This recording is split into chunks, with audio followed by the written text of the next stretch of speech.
As we have seen, the second half of the 18th century was an exciting time in Europe. It was not only an age of great invention, but also social changes also led a rise in all sorts of entertainment, from reading to museum to travel. And finding himself in the middle of the excitement was an accomplishment of French fingernail French Notable arrived in England in 1771 and immediately went to work as a site designer.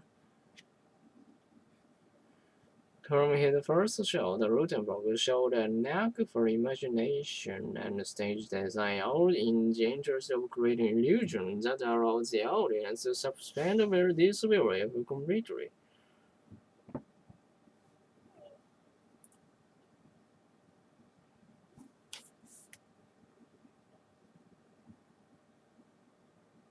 Various angle and distances from the audience.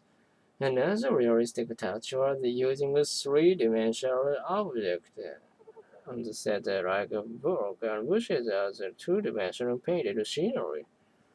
Here, the writing and sounds had been done before. Now these sets were so elaborate that many people attended the theater more for them than for the stories.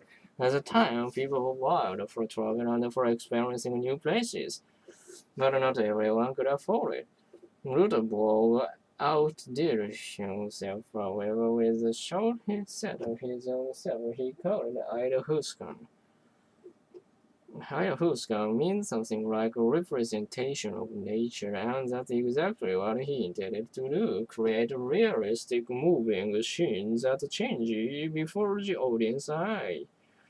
In this, he synthesized all his tracks from the line, mechanical motion, sound, light, as a special effect to create, if you will, a nearly multimedia production.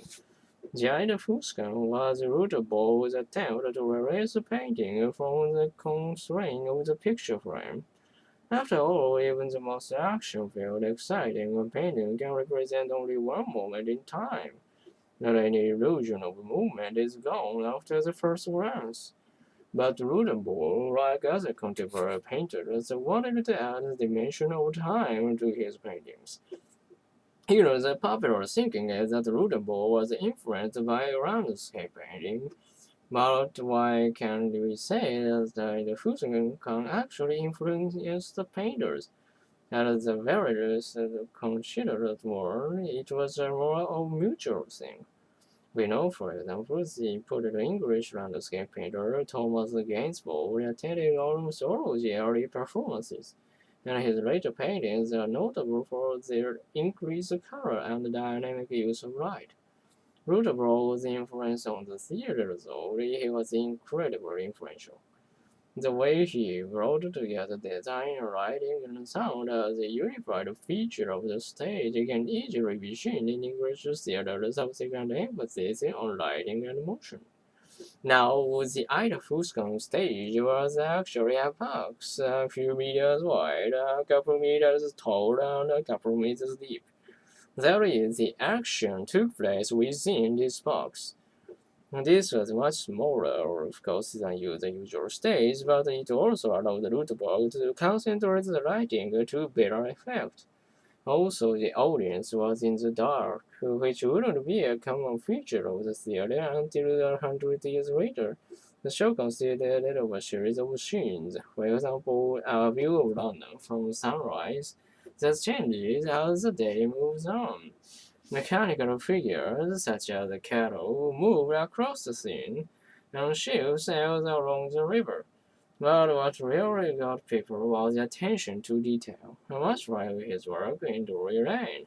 So, for example, he painted very realistic ships and varied their size depending on their distance from the audience. Small boats moved more quickly. A foreground horizon is very convincing. They reflect the sunlight or moonlight depending on the time of the day or night. Even the colors change as they would in nature. Sound and light were important in making his productions realistic. He used a great number of lights, and he elaborated cherry-colored light by using various colored pieces of glass to create an effect like passing cloud. Sounds that suddenly changed in color. Furthermore, he used the effect to make patterns of shadow and light, rather than using the uniform lighting that was common at the time, and many of these same methods he pioneered and still in use today, like creating thunder by putting on one of the corner of a thin copper seed. One of his most favorite scene was a storm, and there is a story that on occasion an actual storm passed overhead during the show. Now, some people went outside and they claimed the thunder was actually better than the real thunder.